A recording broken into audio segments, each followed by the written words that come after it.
Salamo fahasembe folo amby zato, andininy fahatelo amby telopolo hatramin'ny fahefapolo, mitsanganary idera sy anome voninahitra an'Andriamanitra isika. Hoy ny mpanao salamo: Jehova, toro ny lalany didinao aho, dia ho tandremako hatramin'ny faran'izany. Meo fahalalana aho mba hitandrina ny lalanao, eny hitandrina azy ny foko rehetra aho. Ampandehanao amin'ny lalany didinao aho, fa izany no sitrako. Amporosia ny foko ho amin'ny teny vavolombelonao, fa tsy ho amin'ny fieremana. Avolio ny masoko tsy hijery zava-poana, velomy amin'ny lalanao aho. Tovy ny teninao amin'ny mpanomponao, izay matahotra anao indrindra. Esory ny fahafambaraka, izay atahorako, fa tsara ny fitsipikao. Indro manana ny didinao aho, velomy amin'ny fahamarinanao. Amen. Tompo, izany no tony kiram-panahy entinay manatona anao, Andriamanitra ray pahary anay. Andriamanitra ray izay mitondra anay toy ny ondry ary mamahana anay indray eto amin'ity toerana ity amin'izao maraina izao. Fa manoloana ny hatsaram-ponao dia mangovitra izay satria na ny asisy nandika ny didinao masina, tsy nahatanteraka izany araka ny tokony ho izy izay nandrasanao taminay, na teo amin'ny fiainam-panompoana na teo amin'ny fiainana teny anivon'ny fiarahamonina. Miandrandra ny famelan-keloka avy aminao amin'ny alalan'i Jesosy Kristy ary izahay, ary tsy ho anay ihany fa ho an'ny manodidina anay akaiky dia ny ankohonanay, ny fianakavianay, ny mpifanila bodirindrina aminay, mpiara-mivavaka aminay, ary indrindra ny mpiray firenena aminay. Ekeo ny hanavao ny mombanay tsiraray avy amin'ny alalan'ny fanahy masina, ary amin'ity fotoana fiaraha-mandinika soratra masina ity dia afantohy amin'ny sitraponao ny mombanay rehetra, mba hitombonay amin'ny fahalalana marinanao sy ny fiainana ny sitraponao. Mitenena ary Tompo fa miaino ny fiangonanao amin'ny anaran'i Jesosy. Amen. Asan'ny apôstôly toko faha 10 manomboka eo amin'ny andininy faharoa amby roapolo hatramin'ny fahasivy amby roapolo. Asan'ny apôstôly toko faha 10 manomboka eo amin'ny andininy faharoa amby roapolo. Amin'ny anaran'ny Tompo, ary sitraky ny apôstôly sy ny olona mba amin'ny fiangonana rehetra, ny fidy olona amin'ny namany, mba irana hiaraka amin'ny Paoly sy Barnabasy ankany Antiokia, dia Joda izay atao hoe Barnabasy sy Silasy izay lehilahy samy tsara laza eo amin'ny rahalahy. Ary nanoratra taratasy izy hoentin'ireo dia izao: ny apôstôly sy ny rahalahy olona miarahaba ny rahalahy avy amin'ny Jentilisa izay any Antiokia sy Siria sy Kilikia, satria efa renay fa ny sasany izay avy tany aminay efa nanao teny nampitabatabana-nareo ka namadika ny sainareo, kanefa tsy nasaina nanao izany izy. Dia sitrakay rehefa nifanara-kevitra ny hifidy olona hirahina ankaty aminareo hiaraka amin'ny Barnabasy sy Paoly malalanay, lehilahy izay nanao ny ainy tsy ho zavatra ho voninahitra ny anaran'i Jesosy Kristy Tompontsika, dia nirahanay Joda sy Silasy sady hilaza vava izany teny izany koa izy.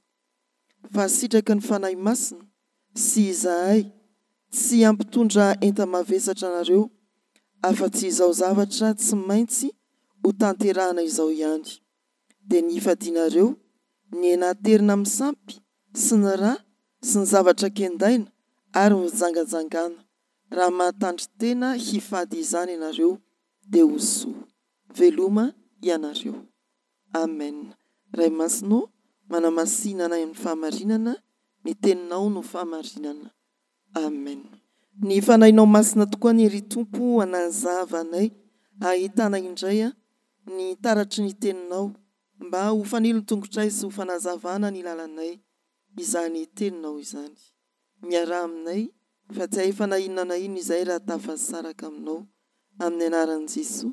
Amen.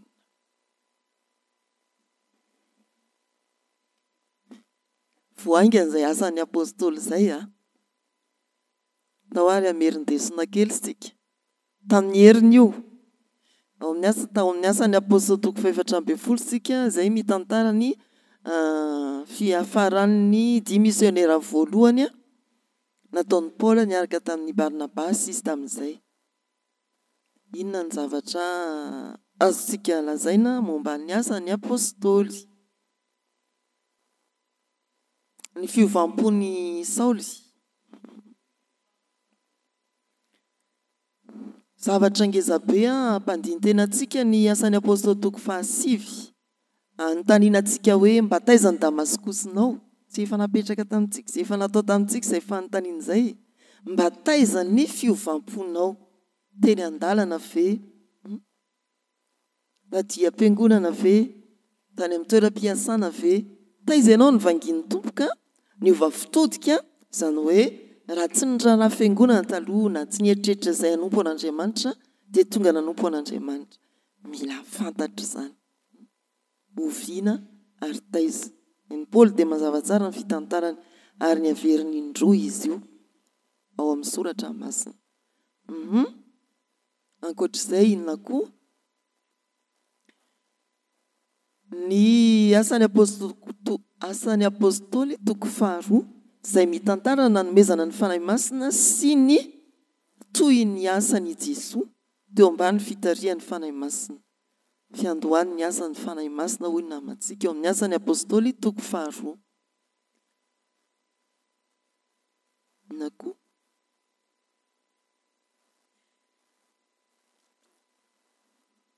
Mbola tsy taitra tsara ve reto vahoaka an'Andriamanitra reto?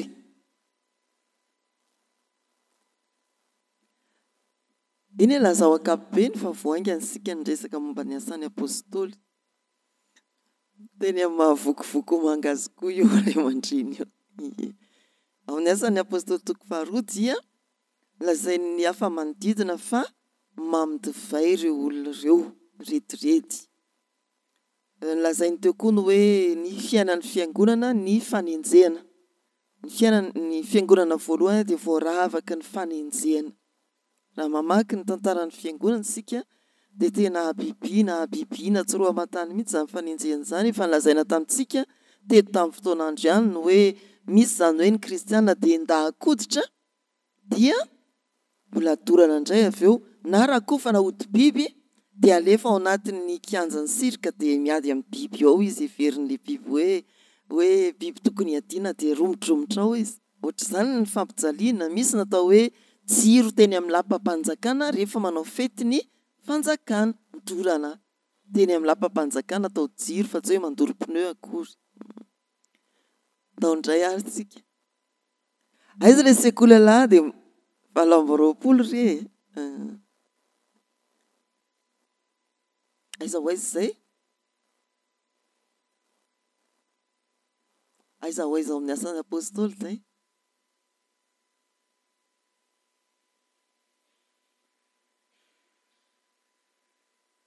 Iza ny matadidy? Agripa hoy ny Agripa tamin'ny Paul hoe nga heverinao fa moramora ohatr'izany ny ampanekenao ahy. Fiaonan'ny Paul tamin'ny tompon'andraikitra ara-panjakana taiza io.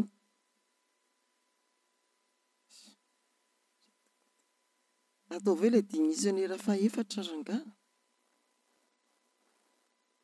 Fa inona izany 10 misionera faefatra izany? Inona ny tanjon'ny Paul dia nihatongavana eo anatrehany mba hitoriany ny filazantsara dia any misy an'izay vakio any amin'ny faraparan'ny asan'ny apôstôly. Tsy vaintoka. Tsy ireo any amin'ny faraparan'ny asan'ny apôstôly. Inona ilay toko faran'ny asan'ny apôstôly? 28. Zafady. Any amin'ny fiaonan'ny Paoly amin'ny manam-pahefana ara-panjakana no nisin'izay tantara izay. Dia ataovy devoara fa izy io 26 misy ny sasany tsy mamadika baiboly miandry valiny fotsiny. Ary amin'izany ry Agripa mpanjaka dia tsy nandany fahitana avy tany an-danitra aho. Mpanambarako voalohany tamin'izay any Damaskosy io ilay fitantarana nataony. Enga heverinao moramora tahaka izany no hampanekenao aho. Dia mitohy 27 dia mitohy 28. Ndao ary havana. Alefaso kely vetivety aloha fa tokony ho haintsika kosa ry havana ny daty sy toerana, tanjona, voata amin'ny zoma zany. Manana 2 minitra kely sika, alefa ingakena ny drafitra tsotra kely. Eo amin'ny taratasy dia somary navotra ilay elanelany lazainy namantsika tamin'ny heriny hoe ny fitaran'ny filazantsara tamin'ny alalan'ny Filipo, Petera ary Paoly. Teo Samaria. Fanoratana dia tokony anelanelan'ny taona 80 hatramin'ny 70 atao amin'ny taratasy izy dia ny taona 390. Ilay lazaina amintsika foana hoe ny mpandinika dia manana ny hevitra samihafa dia tsy ho gaga sika hoe indraindray tao 80, indraindray 290, indraindray fa ny filazan'ny mpandinika zany dia ao anatin'io fetoana 80 hatramin'ny 70 taonan'ny Kristy io nanoratana ny asany apôstôly. Rehefa tantara moa ny tantara dia tsy toy inona akory zany hoe 10 taona sy 20 taona zany raha tantara no resahana. Ny antony nanoratana na ny tanjony nanoratana dia voalohany indrindra ilazana ny fitohizan'ny asa mpamonjena amin'ny alalan'ny asan'ny fanahy masina taorian'ny niakaran'i Jesosy any an-danitra. Voalaza namantsika teo zany. Izay antony koa dia ny fanomezan-danja, ny fanambarana fa tsy any Jiosy irery ny famonjena fa ny jentilisa-koa. Ary ny fahatelo dia anehoana ny fiombona ny fiangonana tao anatin'ny fanenjehana. Tsy ny fiombonany ihany fa ny fitaran'ny fiangonana koa vokatry ny fanenjehana ny kristianina. Dia ankeo amin'ny texte androany isika. Ny asan'ny apôstôly 10 andiny 220 hatramin'ny 720. Ity texte ity dia tafiditra ao amin'ilay ataontsika hoe tantaran'ny fiangonana lehibe izay nanamafisana orina ny amin'ny fahasoavan'i Jesosy Kristy any mitondra famonjena. Io asan'ny apôstôly 10 io izay misy ny anjara mofinainantsika dia mitantara ny atao hoe konsily voalohany ho an'ny fiangonana kristianina. Inona ny atao hoe konsily? Inona ny atao hoe synôda lehibe? Inona mahasamihafa an'izany? Mitovy ary ve ilay izy sa tsy mitovy? Izany ary hoe konsily izany synôda. Eny ary raha mijery ny rakibolana sika, ny synôda aloha zany ohatra synôda lehibe tany Faradofay dia fantatsika fa fanapahan-kevitra momba ny hitondrana ny fiangonana anatin'ny efataona indray, fanamafisana orina ny finoan'ny fiangonana ny alalan'ireo fampianarana mialohan'ny synôda, fivoriana fanapahan-kevitra ary dia fifidianana izay ho tompona andraikitra. Ny konsily kosa dia fivoriana izay ho atao hoe manampahaizana ara-teolojia na teolojiana, dokotera amin'ny teolojia, ka mamaly ny fanontaniana ara-pinoana ataon'ny fiangonana. Teto amintsika ny synôdam-pinoana voalohany dia teny Andrianarivo, faharoa Fianaratsoa, fahatelo taiza efa nisy ve fahatelo? Nanomezan'ny fiangonana ny heviny fiangonana Efjekema nolazaina eto, ny heviny momba ny atao hoe fanambadiany mitovy fananahana sy momba ny atao hoe franc-maçonnerie. Inona ny hevitry ny fiangonana? Zay ny atao hoe synôdam-pinoana. Zay mitovy hevitra amin'ny hoe konsily. Ny Vatikana moa no tena mpampiasa ny teny hoe konsily. Konsily ny Vatican, konsily ny Vatican 1, 2, 3, 4, 5, 6 sy ny sisa amoahana fanapahan-kevitra. Fa eto amin'ity atao hoe konsily voalohany ho an'ny fiangonana kristianina ity dia mamaly ny fanontaniana vokatry ny fisiny fivoizana hevitra hoe ireo jentilisa ny ovafo dia tokony ho forana ampidirina ao anatin'ny teny fikasana araky ny teny fikasana tamin'ny Abrahama vao mahazo famonjena. Eo amin'ny andininy fahaefatra amby roapolo faharoa amby roapolo azafady hoy ny soratra masina amin'ny anaran'ny Tompo. Sitraky ny apôstôly sy ny loholona mba amin'ny fiangonana rehetra ny fidy amin'ny namany mba irana iaraka amin'ny Paoly Barnabasy ankaty Antiokia dia Joda izay atao hoe Barnabasy sy Silasy ary lehilahy samy tsara laza eo amin'ny rahalahy manoratra taratasy dia izao ery amin'ny andininy fahaefatra amby roapolo. Satria efa renay fa ny sasany izay avy tany aminay efa nanao teny nampitabatabana-nareo ka namadika ny sainareo kanefa tsy nasainay nanao izany izy. Ilay olana nampitabataba sy nampivadika totoa ny fiangonana jentilisa renivohitra moa Antiokia dia ny hoe dia izay ilay hoe tsy maintsy ho forana. Manontany ary ny fiangonana izany tokoa ve? Ny antony fivoriana dia ny amaly an'io fanontaniana io ka amoahana fotom-pinoana lehibe mikasika ny famonjena sy ny lalam-pamonjena. Rehefa nivory ny tompon'andraikitra ara-piangonana atao hoe teolojianina tamin'izany dia namoaka rakitsoratry ny fivoriana izay manoloana antsika eto voatantara eo amin'ny andininy faharoa amby roapolo hatramin'ny fahasivy amby roapolo ny PV an'izay fivoriana izay.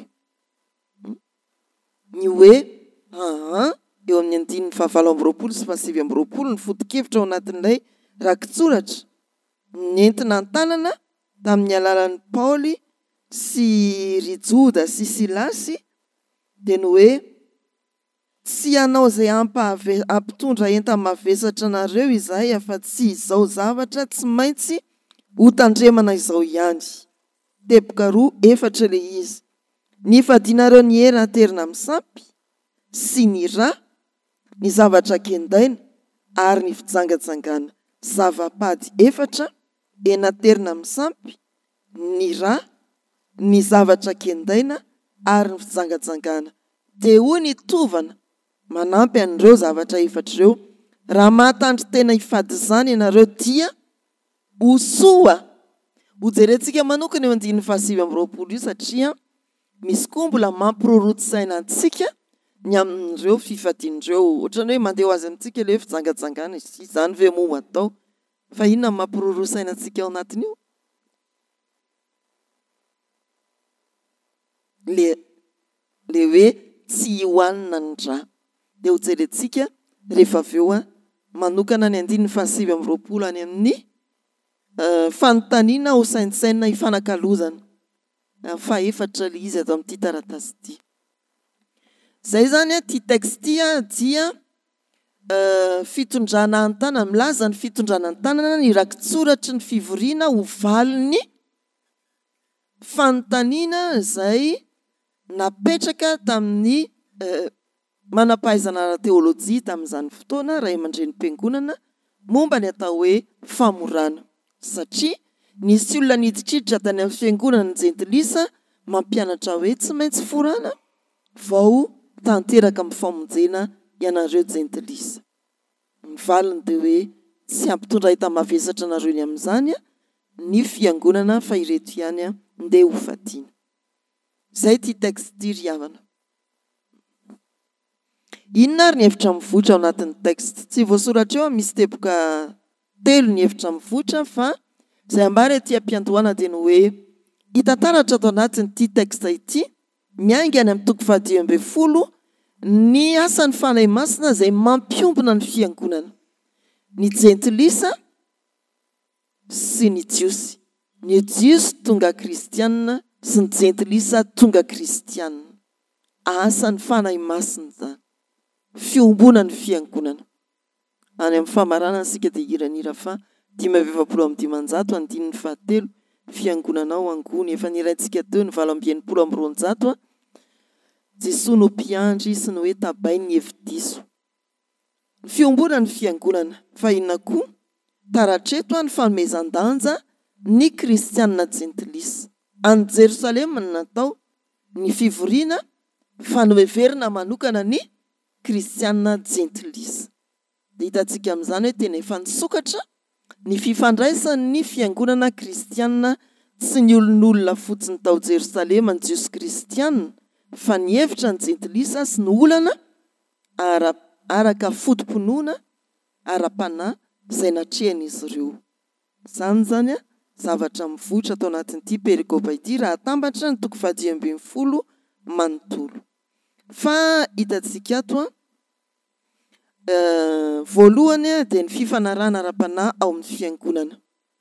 Ilay fivoriana dia tena hoe fifanarahana ara-panahy mbola vokatry ny asan'ny fanahy masina ihany.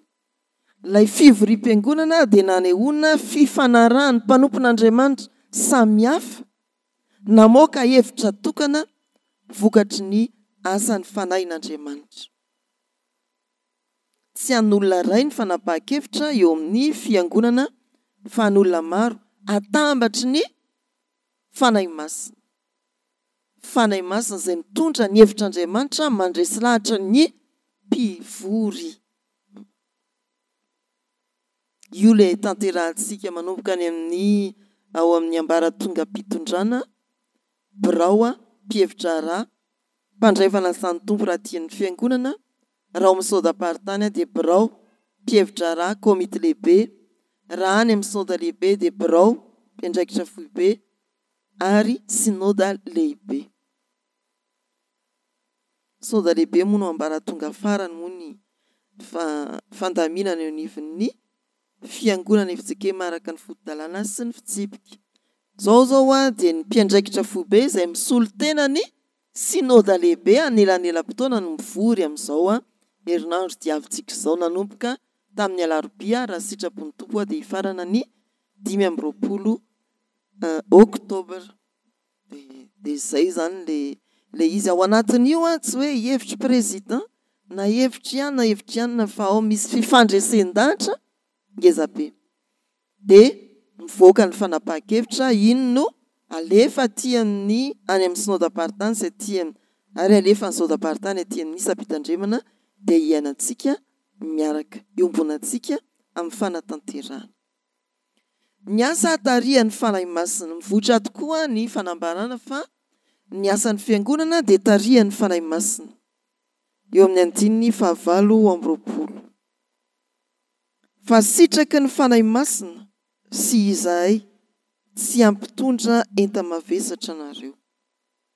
Ny asan'ny fiangonana dia bakion'ny fanahy masina, anarana ny sitrapon'Andriamanitra amin'izay ambaran'ny fanahy masina. Ahoana ny alalàna fa miteny aminao ny fanahy masina?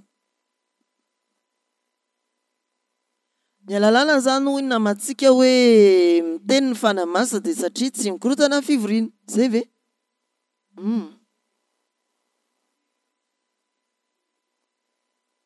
Fa milaminao azy tianao mirindreo. Jereo fotsiny ny asan'ny apôstôly 15 dia misy valiny ao. Satria moa ny tompo dia tompon'ny filaminana fa tsy fikotranana.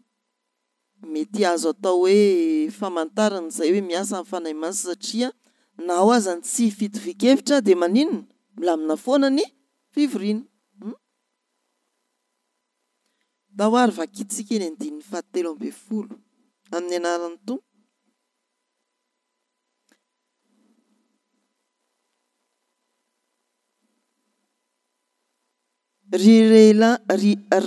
Rirala mianoa Simeona efa nanambara izay nitsinjovan'Andriamanitra ny jentilisa tamin'ny voalohany analan'ny olona amin'ny ankalazana ny anarany. Ary mifanaraka amin'izany ny tenin'ny mpaminany araka ny voasoratra hoe rehefa afaka izany dia hiverina aho ka hanangana ny trano lahin'i Davida izay efa nianjera ary hanangana izay efa rava aho ka hanamboatra azy indray mba hitadin'ny tompo ny olona sisan'ny jentilisa rehetra izay efa niantsona ny anarako Jehovah izay manao izany zavatra fantatra hatramin'ny voalohany indrindra izany. Koa dia izao no hevitro tsy mety raha isika manome fahasahiranany avy amin'ny jentilisa izay miverina ao amin'Andriamanitra voaka hanoratra epistily amin'isika mba hifadiany hena fa vetavetana terina amin'ny sampy sy ny fijanganjangana ary ny zavatra kendaina sy ny raha. Hatramin'ny razana fahiny dia manana izay mitory azy ao amin'ny isan-tanàna Mosesy fa vakiana ao amin'ny sinagoga rehetra isan-tsabata ny teniny. Inona nataon'i Jakoba ao anatin'ny fivoriana? Mampatsiahy ny soratra masina izy ho fototry ny hevitra izay lazainy. Aza tonoina fa ny fanahy masina sy ny soratra masina dia tsy misaraka. Indraindray isika eto rehefa anontaniana dia hoe amarina ara-tsoratra masina ary valiteninao. Fa mahafinaritra mihitsy rehefa avana mivory miaraka amin'ny soratra masina. Rehefa lazainao ny soratra masina, lehilahy na vehivavy izay mbola hidoika amin'izany. Izay ny milana isika tompona andraikitra isan'ambaratonga amin'ny fiangonana amin'ny sampana dia olona tokony matanjaka amin'ny soratra masina mba ampy anazava ny olona izay mety hoe miara mivory amintsika. Ty tsy Jakoba. Jakoba eto no mijoro manaja tsara ny teny nataon'ny Barnabasy sy Paoly izy rehefa nitsahatra tsy ny teny izy roa lahy. Izay Jakoba nitsangana. Izy moa izany ilay atao hoe dia ray aman-dreny be tao amin'ny fiangonan'i Jerosalema. Fa naoriny tamin'ny soratra masina ny teny izay nataony dia tampina ny taon'ny mpivory. Ataovy ary ny rakitsoratra. Dia io nalefa araka ny mofinaina eto amintsika io. Miasa ny fanahy masina satria mampatsiahy voalohany ny sitrapon'Andriamanitra ao anatin'ny fivoriana izy ary mampahery ny mpivory mba hifandresy lahatra araka ny soratra masina fa tsy arak'izay fihetseham-po fotsiny. Misy an'izany moa ao amin'ny hoe antso hiverina amin'ny soratra masina. Rehefa mivory aoka tsy ho fihetseham-po fotsiny fa tena ataovy miorina tsara amin'ny soratra masina, ataovy resy lahatra tsara amin'ny soratra masina ianao vao mitsangana hiteny fa tsy miteny amin'ny fihetseham-po. Mbola ho resahantsika io any amin'ny fahadimy. Antso hiverina amin'ny soratra masina nodiniany.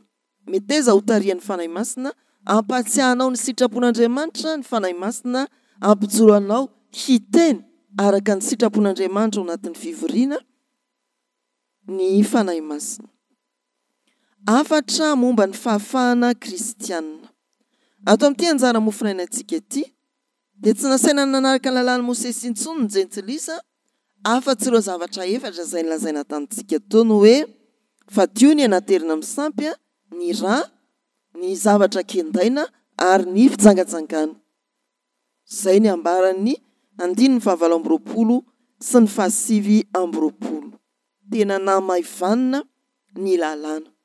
Tadidio anefa fa ny tompo dia milaza hoe diso amin'ny ray loha dia diso amin'izy rehetra. Ka diso ve zany satria efa tsy nasaina hoe ho foranantsony?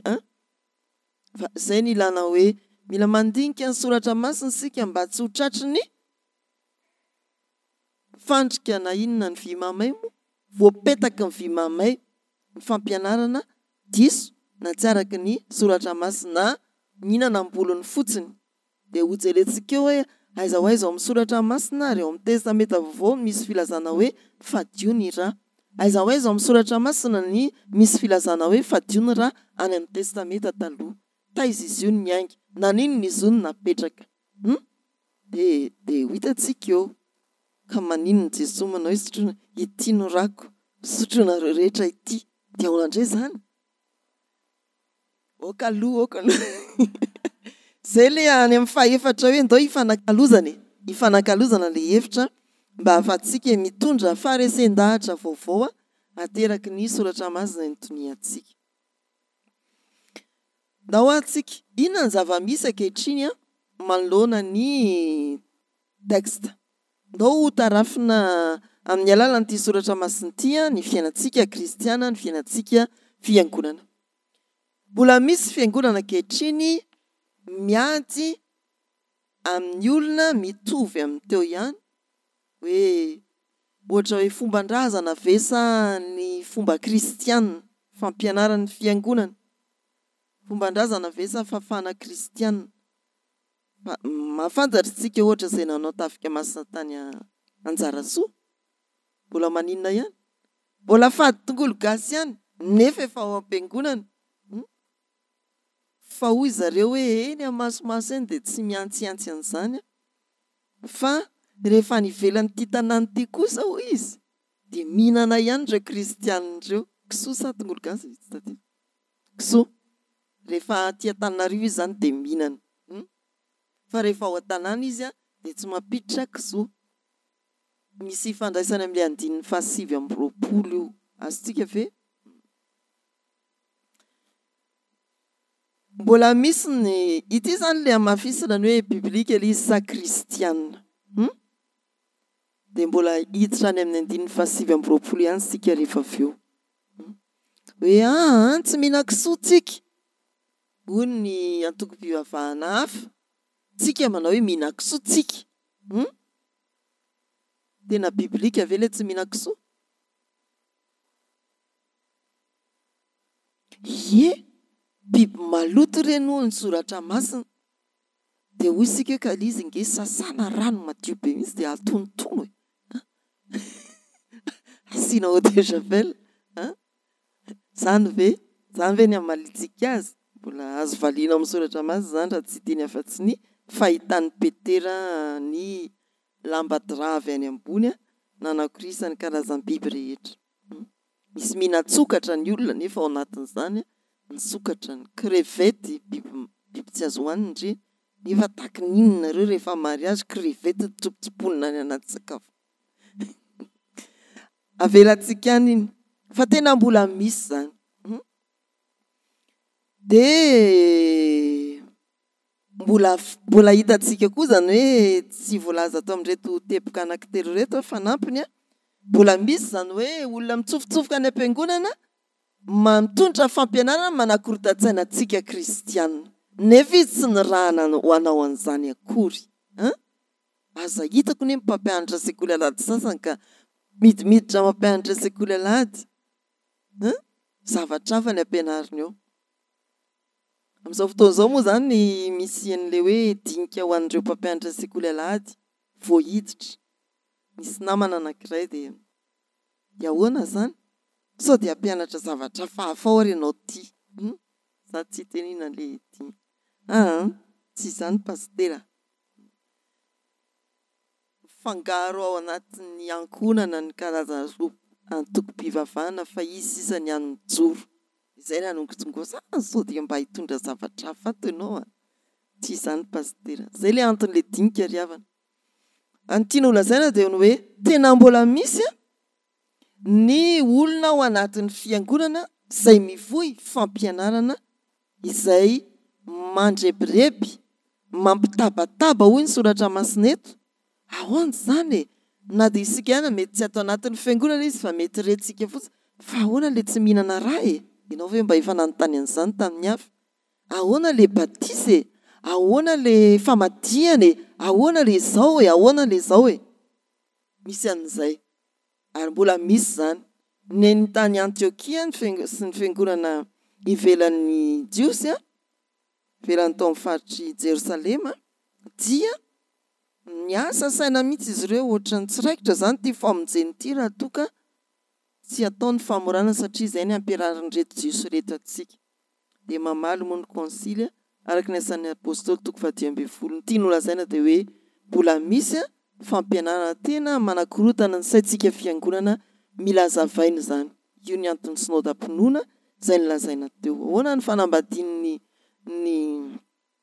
mitovy fananahany, ahoana ty franc-maçonnerie ity sy ny sisa sy ny sisa. Dia mamaly ny teolojian'ny fiangonana hoe zao ny hevitry ny fiangonana, zao ny fampianaran'ny fiangonana momba an'io. Raisy ireny fampianarana ireny. Ny manaraka inona koa ny zava-misy eo amin'ny fiainan'ny fiangonana? Ty asan'ny apôstôly toko 10 andininy 2 hatramin'ny 7 ity dia milaza fa tsy maintsy miankina amin'ny fanahy masina ny fiangonana. Misy olona tsy manao izany izy raha ivory dia tairy hoe inona ny ladinika azafady amin'ny fitenenana sy vavaka kely dia efa tsy andry izay havitany vavaka fa nitabataba ao anaty fivoriana ny mamaiky. efa vita melohan'ny fivoriana ny soba komity zao ny anaovantsika an'io tsisy zany fa ny asan'ny apôstolo 10 dia tena manome lanja ny asan'ny fanahy masina ninninna zavatra nieritreretinao mialohany idiranao tao anatin'ny fivorim-piangonana meteza tarihan'ny fanahy masina izay ihany miantoka ny filaminana ary ny fiangonana milamina no afaka androso mety manana izay foto-kevitra ao manokana tokoa ianao mialohany idiranao tao amin'ny fivoriana mety nanana izay foto-kevitra ny voizina tany hoany ianao mialohany idiranao amin'ny fivoriana fa izao ihany tonga ao amin'ny fivoriana meolanja ilay fanompom-pivavahana fanomboana zany fivoriana zany ary ataovy matanjaka ao anatinao angatao indrindra ny fanahy masina mba hanolo-tsainanao andresy lahatra anao ny amin'izay hevitr'Andriamanitra mbola misy zany hoe antsy miankina amin'ny fanahy masina fa efa te handeha amin'izay tiany izoran'izay ny olona sasany ao amin'ny fiangonana fampiresahana sy ny fanajana no mitondra fahendrena sy firaisana ao amin'ny fiangonana jereo tsara le 12-13 atao anatin'ity asan'ny apôstôly 15-12-13 ny fandraisam-pitenenana nataon'ny Paoly sy Barnabasy dia tampanajana rehefa tapitra kosa io nanaja tsara ny mpiteny i Jakoba dia nandray fitenenana indray izy zany ny endriky ny fivoriana tokony ho hita eo amin'ny fiangonana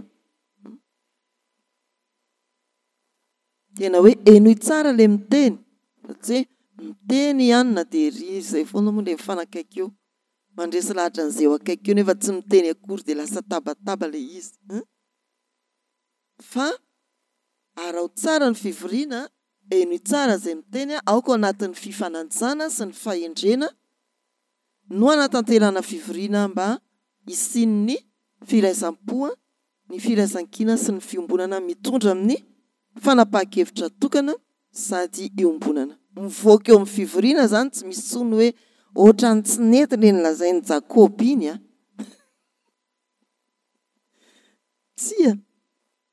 tsy zany fa rehefa vita ny fivoriana io ny rakitsoratra io ny PV ampizay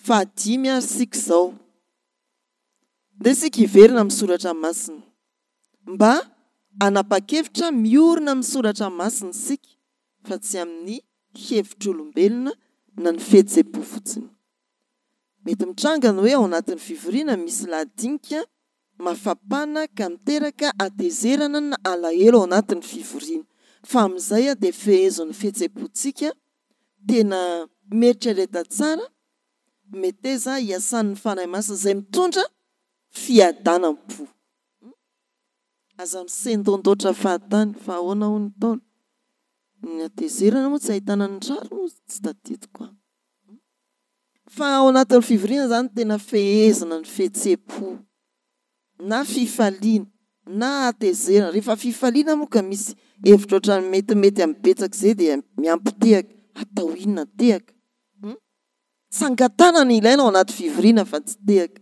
mbola tsy tsangatanana vita akory dia efa mitehaka fihetsem-po fehezo rehefa mivory ary mifanohitra amin'izay rehefa tezitra raha misy olona anankiray miteny ka tsy araka ny sitraponao na ny maharesy lahatra anao tenen'olona efa nisy fivoriana ny tarihana ohatra izany ny riavana fa dia ampangino ny fihetsem-po fehezo fa zany ny antom-pisiny ny fanahy masina aoka ny fiadanam-po ny firindrana ny filaminana ny fitoniana no entina miatrika ny fivoriana mba hitoetra ao anatin'ny firaisan'ny finoana sy ny fitiavana toy ny fiangonana voalohany isika tena mafy be ohatrany hoe resahana zany hoe ady hevitra momba ny famorana fa tsy mora ny nandresy lahatra ny jiosy no hoe afoany ihany zany fa efa Jesosy zao fa mba hakatahaka ny fiangonana sika ao anatin'ny ady hevitra ngeza be tena hoe meteza isaintsaina ny sitrapon'Andriamanitra inona marina izay ny soratra masina ndao izay ny izorana fa tsy ny mahajiosy ny jiosy na ny mahajentilisa ny jentilisa ndao izorana ny soratra masina ndao arysika mba hiezakisika nana fotoana ngezangeza kokoa ny amin'ny fisaintsainana sy mifanakalozan-kevitra. Inona avy ireo fomba ahafahana mamela ny fanahy masina hitondra ny fiangonana amin'ny fanapahan-kevitra eo amin'ny fiainan'ny fiangonana ankehitriny? Tsy isika ireny lazaina amin'izany fa ny fiainan'ny fiangonana. Inona ny fomba atao ahafahana manome lanja ny asan'ny fanahy masina amin'ny fivoriam-piangonana?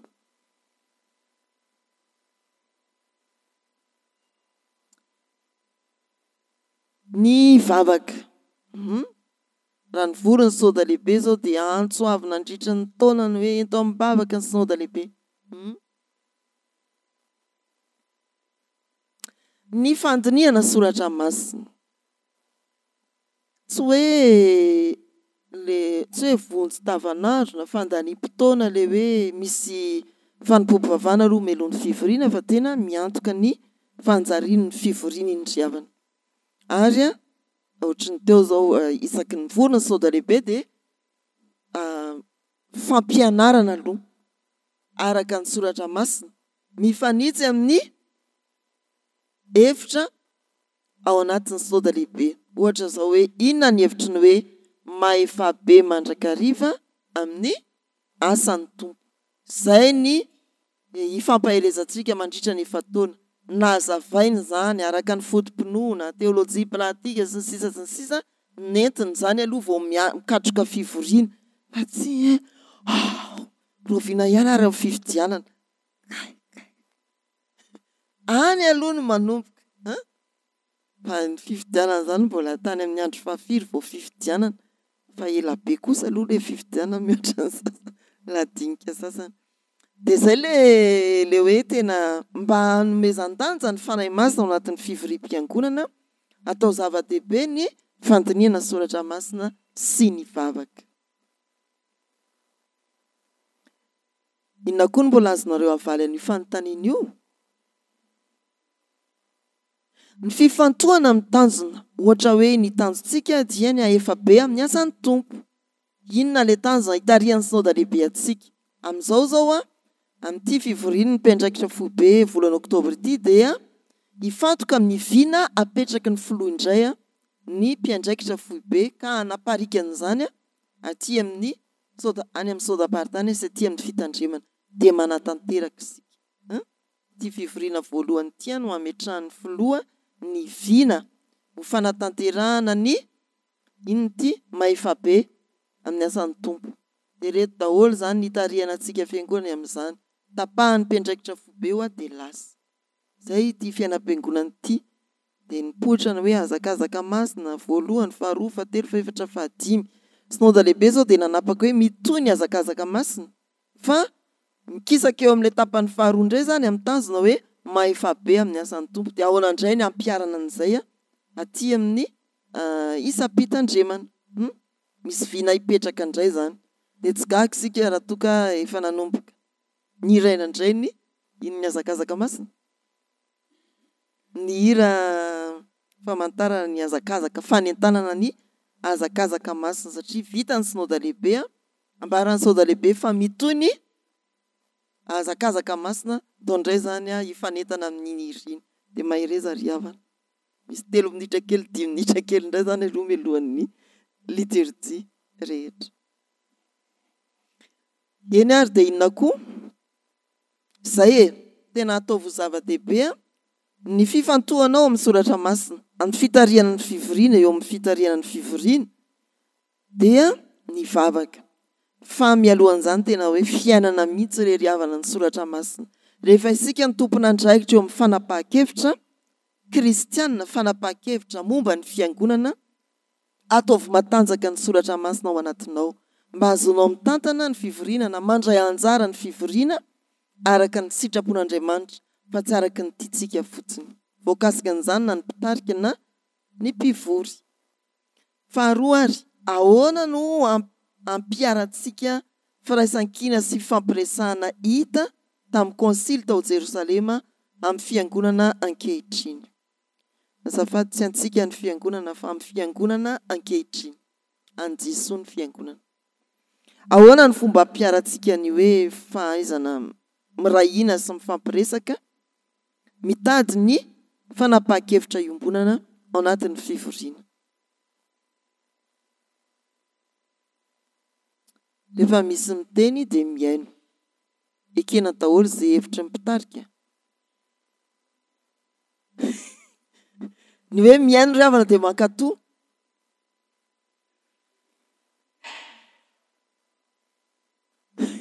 Mpitarika fiangonana very anina tsoaraka. Tsy efa sabatoza. Ahoana ny hevitsika? Misy antsony ny fisian'ny mpikambana ao anatin'ny mpivory. Izay tokony homena lanja araka ny asan'ny apôstôly, toko 10 averiko indray ny 9 sy 13. Meo lanja daholo ireo olona rehetra ireo. Matoa izy mambra ao anatin'ny fivoriana dia mananjo iteny ilaza hevitra izy. Meo lanja koa ny tenanao ao anatin'ny fivoriana fa inona moa izay za zao raha iteny eo dia sy tonga dia mofo ny hevitra. Fa tena hoe ao anatiny tsy fitovian-kevitra ataovy manjaka kosa ny firaisan-kina ary kendreo ny fiombonana. Satria tsy mitovy hevitra dia ohatra ny lalao baolina kitra ilay fivoriana. Tratra io fa tratra tsy izany ty fiainam-piangonana ty. Zay kendreo foana ny fiombonana amoana hevitra tokana araka ny sitrapon'Andriamanitra. Mahay mifampiresaka sy mifanaja tsara araka ny tantara ao amin'ny konsily voalohany tany Jerosalema. Ahoana no azontsika mandanjalanja ny fahafahana kristianina sy ny fahamasinana amin'ny fiainana isan'andro. Olona afaka isika kristianina. Zavatra rehetra azo atao fa tsy ny zavatra rehetra no mahasoa. Ny zavatra rehetra azo atao fa tsy ny zavatra rehetra no mampandroso. Mahasoa sy ny mampandroso. Inona ny avalintsika an'io? Efa izay aloha valiteny ara-tsoratra masina. Fandao hoe tsy andevozina zavatra anankiray ahoana ohatra. Dia inona ka iza ny mahita raha mba hira fiderana ny anampenan'ny sofiny ao? Ka hira fiderana mihitsy mampetsiketsika azy iny. Eny avelantsika ny tia namantsika olazaina dia hoe aty am-piangonana izy dia kristianina tokoa fa rehefa nivelana izy dia inona zany le hoe fahafahana kristianina ao anatin'izany. Fa ny fanontanian'ny fanakalozantsika hevitra dia ny hoe ahoana no azontsika mandanjalanja ny fahafahana kristianina za kristianina olona afaka sy ny fahamasinana amin'ny fiainana andavanandro. Ohatra ty 9:7 ty reto no aza atao re. Za afaka fa za mitandro ny fahamasinana. Ianao zao vokovoko manga afaka misotro toaka ianao fa tandronao ny fahamasinana. Afaka fa noho ny fahamasinana dia tsy anao ianao. Zay mihitsy ny antom-pisian'ny vokovoko. Za fa tiako io fa za mieritreritra tsy mahamasina anahy io. Dia misy potaka ery. Varina tatatra. Izako ny izy varina tatatra pastera. Nareo mantsy rehefa hoe pastera mivana tatatra vao gravy. Feo amin'ny dekona dia gravy ihany. Any amin'ny mpandray tsisy olana. Rehefa kristiana na mpitandrina izy na dekona izy na mpandray izy na dia efa tsy efa gravy daholo zany. Ona koa. Efa mifidy sasany zao fa eritrereto zany hoe za kristianina omeny tompo fahafahana faona kosa nitondroko. Ahoana kosa nitandroko ny fahamasinana. Ny fahamasinan'Andriamanitra sy ny fahamasinan'ny fiangonana, fahamasinan'ny tenako. Tsy maintsy eritreretintsika zany na olona afaka azika. Dia isika resaka ny 9:7. Rehefa mijery ny soratra masina isika ny Testamenta taloha dia ao amin'ny Genesis 7 ny fanambarana voalohany amin'ny hoe tsy azo hohanina ny rà. Resaka Andriamanitra tamin'ny Noa. Ao amin'ny Levitikos 7:20 ny fametrapetrahana ny fifadiana ny rà. Mikisaka aty amin'ny Testamenta vaovao isika ao amin'ny filazantsara tsy misy filazan'i Jesosy ny fifadianan'izao na izao fanambarany tompo dia ny hoe zay miditra mivava tsy mahaloto ny olona fa nivoaka mivava no mahaloto ny olona. Zay tsy izay miditra mivava ho izy ny mahaloto ny olona fa izay mivoaka ny vava. Zavatra lazainao zany ny mampaloto anao fa tsy zavatra ho aninao ka na ina tsaoana ianao na ina sobakaky ianao na inona tsy mahaloto anao zany. Ino moa zany nataoko vazivazy amintsika zavatra misy fotom-pinoana ngeza be ny hoe sotroina reno rehetra ity fa ity no rako toy dia hoe fanekena vaovao latsaka ao andrehetra ho famelan-keloka mihinana raha ihany zany ve eo. Ino moa zany hoe famantarana le divay fa na mankany amin'ny epistily sika Romanina dia milaza hoe misy manao hoe aza mihinana aza misotro fa levona amin'ny fihinanana ihany zany hoy izy. Ao amin'ny Tesalonianina koa dia misy ny filazana ny fandrarana tsy hinana fa manazava izy. Ao amin'ny Korintianina koa dia misy toy izany. Fa eto amin'ity 9:20 ity ny antony izy io jereo tsara le tapany faharoa manao hoe raha mahatandry tena hifady izany ianareo dia voavonjy ve hoy izy dia hosoa. Afaka mijery ny dika teny iombonana sika. Afaka mijery ny dika teny fahaenina fa azafady tsy voatondrako ny telefoniko misy andreo dia tena mazavazava kokoa. Tsy hoe miantoka ny famonjena ny hinananao raha na tsy hinananao raha fa ahoana izy mahasoanao. Fa nahoana ary ndrarany ireo mba hitsinjovana ny fiombonany fiangonana satria ny Jiosy araka ny voalaza teo ao amin'ny Genesis 7 ao amin'ny Levitikosy 7 indrindra dia nametrahana fandaminana ny hoe tsy hohanina ny raha fa ny raha no hohaina. Mba hifampitsinjovana zany hoy ny konsily dia aleo reto ary no mba ho fadianareo hitsinjovana ny Jiosy zay mety haratra na voatotoina raha toka mahita anareo mihinana an'ireo zavatra ireo. Fitandrona ny fiombonany fiangonana tamin'ny fotoanandro zany ny antony nametrahana an'ireo fady efatra ireo. Mazava be hoe ho antsika kristianina ohatry ny mandeha ho azy amintsika zany hoe tsy hijangajanga. Sasany moa mbola sahirana ihany ka izao mbola mahita zay fanamarina tena ihany. Fa zavatra ngeza be zany any amin'ny didy 7 ary voalazan'ny soratra masina amafisiny Jesosy Matthieu 5:7 ilay fampianarana momba ny lalàna atao an-tendrombohitra zay rehetra mijery maso fotsiny dia efa mijangajanga sahady. Mbola amafisindry Paul zany any amin'ny Korintianina hoe ny mijangajanga dia manota amin'ny tenany. Zany hoe raha io zany aloha dia efa zavatra tokony masaka tsara ao anatintsika fa ny nampisalasalatsika zay tsy hafenina tokoa ary fantatritsika zany raha mba sendra mandre sika na hoe sendra manaraka fampianarana ny fiangonana hafa dia voizina mihitsy hoe tsy hohanina ny raha. Fa ny antony eto zay le hoe rehefa manazava soratra masina sika dia mila mijery ny contexte. Ity fivoriana ity dia fivoriana andrindrana ny fiainan'ny fiangonana kristianina ara-pinoana. Navoaka teo ny hoe tsy ilaina intsony ny famorana fa mba hifampitsinjovana ny fihavanana, ny fifandraisana, ny fiombonana zay nirafitra tao anatin'ny konsily 10 araky ny foto-kevitra voalohany hitantsika teo amin'ny fiarahamandinika soratra masina dia andao ary ho fadiana reto zavatra efatra reto. Mazava ve? Tsisy filazana zany hoe fady rany kristianina fa raha izay ny ahasoa sy ahatsara fady hoany fa zay tsy hinana an'iny koa atao iny. Zay iny ve? Zay. Raha izay ny ahatsara fihavanana zay iny koa ve dia atao iny na hinana an'iny fa matsiro ny raha. Le asiana vary kely izy dia zay vao andrahoana zay ny an'taolo. Rehefa sendra matavy moa ny omby dia tsara mihitsy zany saosisy boudin moa. Eny ary havana ho azitsika tsara zany ny antony 9:20 fa tena fitsinjovana ny fiarahamoniny jiosy kristianina sy ny jentilisa kristianina.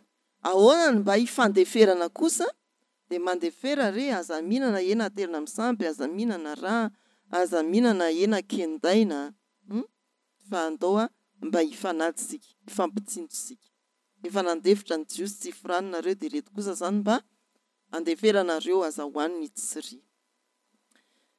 Eny ary dia misaotra ny tompo sika ny ohatra 10 minitra ny fotoanantsika naovana azafady hivavaka sika ry havana. Dia misaotra anao tompo noho ity fotoana ity izay nahazahoanay niara-ny ondrika teo ambany fitarihan'ny fanahy masina tao amin'ny fandiniana ny teninao. Izay rehetra ny fampizarana teto anie ho tehirizinao hanan-kery amin'ny fiainanay ary ho hainy zaraina amin'ny hafa koa mba ho fanitsiana izay diso ary indrindra indrindra ho fampahirena izay mety ho reraka dia ampianaro izahay tena anaiky ho tarihan'ny teninao eo ambany fahefan'ny fanahy masina amin'ny zavatra rehetra atao ao amin'ny fiangonana sy ijoroanay eny amin'ny fiarahamonina eny. Petraka eo am-pelantanana indray ny tontolo andronay, ny tontolo andro ny ankonanay naiza naiza misy azy ireny na lavitra na akaiky anay, ny tontolo andro ny firenenay amin'ity anio ity fantatrao ny zavatra rehetra mety hitranga ary efa fantatrao raha teo koa izay ataonao anatin'izany. Matoky ianao izay tompo fa hitandrina ny fandriampahalemana sy ny fiadanana eto amin'ity firenena ametrahanao anay ity ianao. Raha ankehitriny dia tononay ao anatrehanao ny fiangonana ao anatin'ny fivorian'ny synôda lehibe mpiandraikitra foibe, ireo mpiandraikitra foibe voafidy tany Faradofay, fivoriana voalohany ao anatin'ny synôda lehibe fa 20 zany dia irao ny fanahy masina ataovy matanjaka amin'ny teninao ny mpivory mba hitarika ny fiangonanao araka ny sitraponao. Jesosy tompo, faly izay mampiombona ny feonay aminay vavaka nampianarinao manao hoe Rainay izay ny an-danitra. Ho tonga anay ny fanjakanao, atao anay ny sitraponao ety an-tany ho tahaka ny an-danitra. Meo anay anio izay nasahaza ao anay ary mamelany elokay tahaka ny namelanay izay meloka taminay. Aza mitondra anay mifakapanahy, manafahanay miratsy, anao ny fanjakana sy ny hery ary ny voninahitra mandrakizay. Amen. Raiso tanteraka aminareo ny tsodrano-tononona amin'ny anaran'ny Tompo. Andriamanitra ny faharetana sy ny finoana ny ampirahevitra anareo araka ny Kristy Jesosy mba ho saina iray sy vava iray no iranareo mankalaza an'Andriamanitra rain'i Jesosy Kristy Tompontsika. Amen.